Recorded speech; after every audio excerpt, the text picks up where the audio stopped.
Hello good morning. कल हमने polar form of the complex number find out किए थे। एक सम किया था, मॉड्यूलस प्रिंसिपल आर्ग्यूमेंट भी फाइंड आउट करना है और पोलर फॉर्म भी फाइंड आउट करना है। उसका एक एग्जांपल लिया था, उसमें हमने ये वाले सर्कल का यूज़ किया था।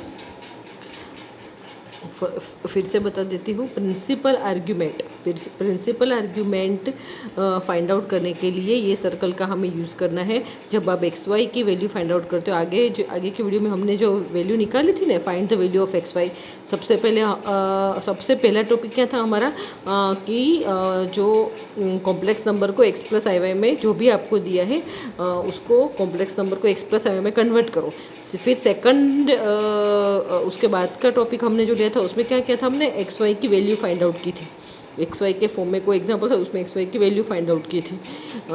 ठीक है। फिर उसके बाद में हमने जो सम लिया था कल, उसमें क्या किया था हमने, एक्स वाई की वैल्यू, सबसे पहले एक्स वाई की value x plus I Y में कन्वर्ट करते थे, जो भी सम दिया है उसको। फिर एक्स वाई की वैल्यू फाइंड आउट करते थे। फिर वो जो एक्स वाई की वैल्यू हमने फाइंड आउट की थी, वो फाइंड आउट करते हैं हम जो एक्स प्लस आई वाई से कंपेयर करके। तो वो एक्स और वाई की वैल्यू को देखना है हमें कि एक्स और वाई दोनों पॉजिटिव है, तो वो फर्स्ट क्वाड्रेंट में है। अगर एक्स पॉजिटिव वाई नेगेटिव, आपको पता है ना, इसको एक एक्स एक्सिस बोलते हैं। ये एक्स एक्सिस, ये वाई एक्सिस। एक सर्कल आप लोगों ने अगर वो लेक्चर अटेंड किया होता सेम 1 में ट्रिग्नोमेट्री, उसमें मैंने सर्कल एक समझाया था।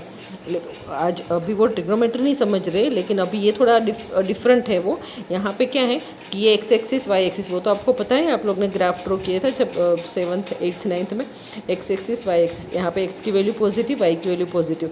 दैट मीन्स अगर X greater than 0, Y greater than 0 है, तो जो प्रिंसिपल आर्ग्यूमेंट है वो है फर्स्ट क्वाड्रेंट में। और जो आर्ग्यूमेंट मिलता है आपको थीटा, जो थीटा मिलता है ना, वही आपका प्रिंसिपल आर्ग्यूमेंट है अल्फ़ा। अल्फ़ा है प्रिंसिपल आर्ग्यूमेंट, थीटा है आर्ग्यूमेंट। तो जो आपको थीटा मिलता है ना, थीटा की वैल्यू कैसे फाइंड आउट करते थे, tan inverse y upon x, वो फॉर्मूला थी ना, वो यूज़ करके आपको जो थीटा मिलता है वही आपका प्रिंसिपल आर्ग्यूमेंट अल्फ़ा है। अगर दोनों ग्रेटर देन 0, एक्स वाई की वैल्यू ग्रेटर देन 0 है, तो अगर x की value less than 0 and y की वैल्यू ग्रेटर देन 0 है, मतलब x नेगेटिव है, y पॉजिटिव है, तो हमारा प्रिंसिपल आर्ग्यूमेंट सेकंड क्वाड्रेंट में होगा और उसकी वैल्यू होगी alpha equals to, principal argument को किससे हम बताते हैं, अल्फ़ा से। तो अल्फ़ा की वैल्यू होगी पाई माइनस थीटा। तो थीटा मतलब tan inverse y upon x use करके जो हमने थीटा निकाला, उसको पाई में से माइनस करना है। That is your principal argument. अगर x less than 0, Y X Y दोनों की वैल्यू माइनस में है, तो प्रिंसिपल आर्ग्यूमेंट होगा थर्ड क्वाड्रेंट में और उसकी वैल्यू होगी minus of pi minus theta. अब थीटा की वैल्यू जो है वो यहाँ पे डाल देनी, और जो हमें वैल्यू मिलती है minus of pi minus theta के अंदर थीटा की वैल्यू डालने से जो वैल्यू मिलती है, that is your alpha, that is your principal argument. अगर X greater than 0, Y less than 0 है, तो आपका प्रिंसिपल आर्ग्यूमेंट होगा माइनस थीटा। ओके, तो ये सर्कल आपको याद रखना है, इससे आपको प्रिंसिपल आर्ग्यूमेंट मिलेगा। ओके, अब यूनिवर्सिटी एग्ज़ाम में जो पूछा है वो सम हम करते हैं। ये √3 माइनस आई √3 प्लस आई पूछे गए हैं, तो हम ये करते हैं। इसके अंदर आपको जो टेबल है ना, 30 45 60 वाला टेबल, साइन कॉस टेन 30 45 60, वो टेबल भी आपको याद होना चाहिए। ओके, उसमें सिर्फ 10 की वैल्यू भी याद होगी ना, तो भी आप लोग कर सकते हो। ओके, अभी ये वाला सम करते हैं, z equals to minus √3 minus I. तो सबसे पहले क्या करना है हमें, इसको पोलर फॉर्म में कन्वर्ट करने के लिए सबसे पहले हम कंपेयर करेंगे x प्लस आई वाई से। ये तो x प्लस आई वाई में कन्वर्ट किया ही, मतलब करके ही दिया है क्वेश्चन में, x plus I Y directly दिया ही है। अगर नहीं दिया है तो आपको सबसे पहले x प्लस आई वाई में कन्वर्ट करना पड़ता है। ओके, तो यहाँ पे तो करके दिया है, तो डायरेक्टली कंपेयर करेंगे x प्लस आई वाई से। तो x की वैल्यू होगी माइनस √3 एंड y की वैल्यू होगी -1। ओके, तो अब x y की वैल्यू मिल गई, तो हम r और थीटा की वैल्यू फाइंड आउट कर सकते हैं ना। r की formula square root of x² plus Y square, and theta की फॉर्मूला क्या है, थीटा की फॉर्मूला याद है ना, tan inverse y upon x। तो r equals to square root of x² plus Y square. So square root of √3 minus √3 का square क्या होगा, माइनस का स्क्वायर प्लस, और √3 का जब स्क्वायर करते हैं तो उसमें रूट निकल जाता है, सिर्फ 3 बचेगा। ओके, सो माइनस √3 स्क्वायर हो जाएगा +3, माइनस 1 का स्क्वायर होगा +1। So square root of 3 + 1 square root 4। Square root 4 की वैल्यू क्या होती है 2। तो ये मिल गया हमें r। अब हमें फाइंड आउट करना है थीटा। तो थीटा के लिए ये दो फॉर्मूला है, cos theta is X upon R, sine theta Y upon R. ये फॉर्मूला भी यूज़ कर सकते हो, या तो फिर tan inverse Y upon X वाली फॉर्मूला है वो भी यूज़ कर सकते हो।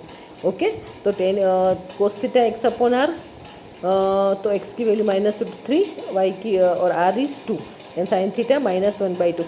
ओके, तो cos alpha and sine alpha, तो cos theta -√3/2, sign theta -1/2।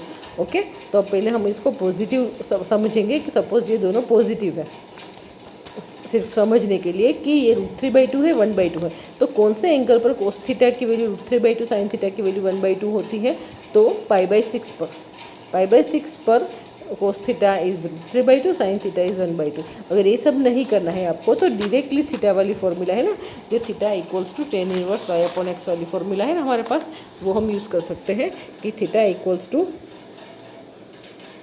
Ten inverse Y upon X, that is equals to tan inverse Y की वैल्यू क्या मिली थी हमें यहाँ पे, वाई की वैल्यू मिली थी -1 एंड ये वाई की वैल्यू -1 एंड एक्स की वैल्यू -√3,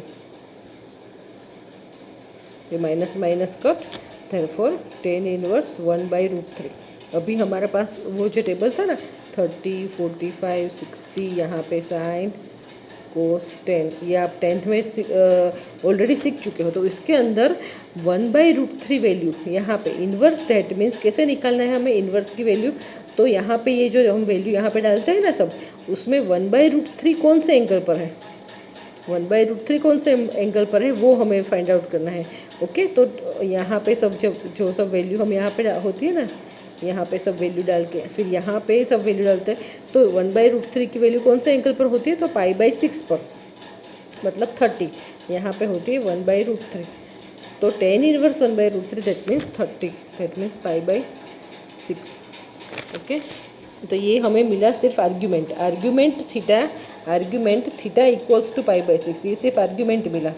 अभी प्रिंसिपल आर्ग्यूमेंट हमें जो हमारे पास पोलर फॉर्म है r equals to cos theta plus I sine theta, इस यहाँ पे जब पोलर फॉर्म में कन्वर्ट करते हो तो यहाँ पे प्रिंसिपल आर्ग्यूमेंट डालना है।